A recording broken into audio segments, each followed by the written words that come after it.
Magandang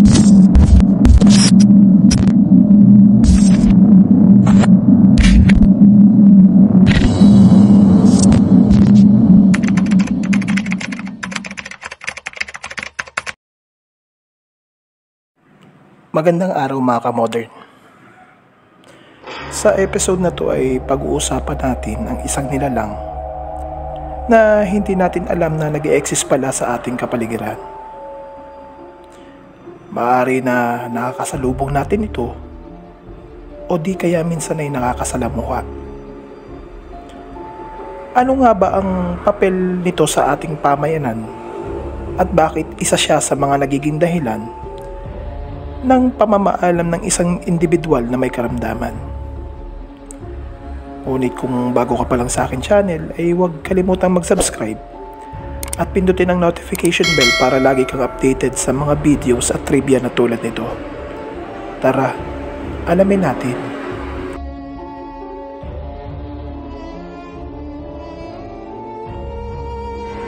Masakit mawalan ng mahal sa buhay. Halos lahat naman tayo ay naranasan na ito.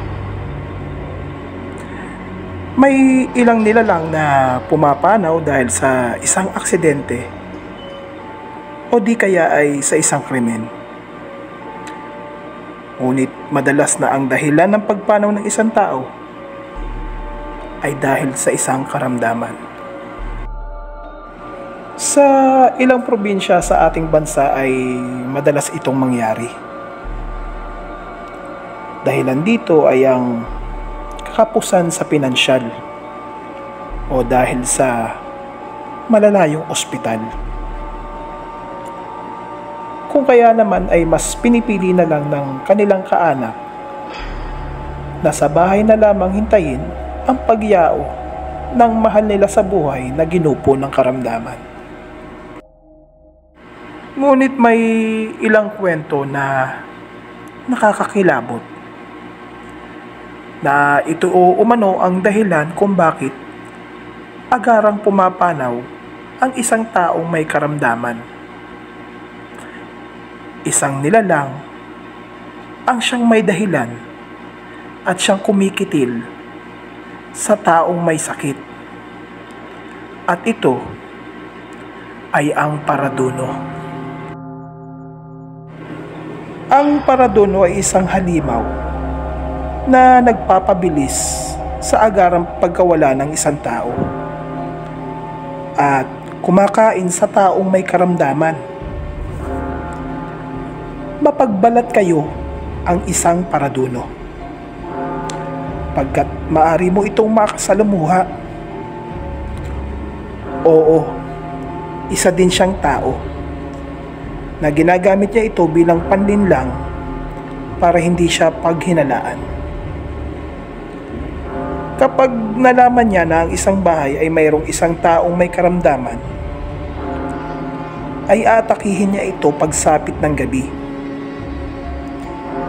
Dito ay magpapalit na ito ng anyo, isang nakakatakot na nilalang na mayroong matatalim na ngipin at mayroong napakahabang dila.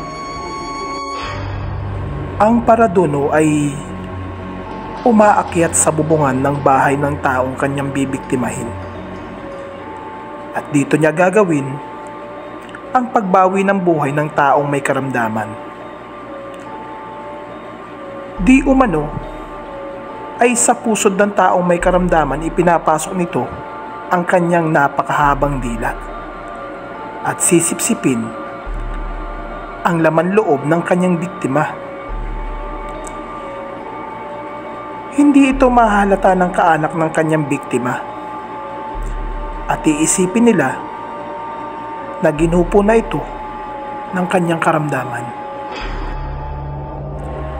Ang paradono ay maihahalin tulad natin sa isang tiktik at sa balbal. Tulad ng naunang nabanggit, ay mayroon din itong matatalas na ngipin at kuko at nagtataglay din ito ng mahabang dila. Ngunit magkakaiba ang mga ito. Di umano Ang tiktik ay bumibiktima ng mga buntis. At ang balbal ay katawan ng taong pumanaw na ang binibiktima at pinapalitan ito ng katawan ng saging. Mayroon akong hiwalay na video tungkol sa balbal. Sa ilang probinsya sa ating bansa ay umiiral pa din ang paniniwalang ito, lalong-lalo na sa mga laylayan ng ating bansa. Maaring totoo ito o maaaring hindi. Ngunit handa mo bang ikwento sa mga nakakasalamuha mo na mayroon kang kapamilya na nasa loob ng iyong bahay na nasa banig na ng karamdaman? E paano kung totoo nga ang paradulo?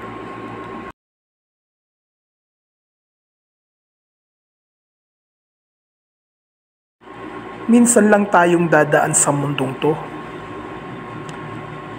Gawin natin tong mas makabuluhan. Kapag oras mo na, ay oras mo na. Dahil ang kamatayan ay hindi kinatatakutan. Bagkus, ito po ay pinaghahandaan. Ako po si Modern Mortician at mapagpalang araw po sa ating lahat.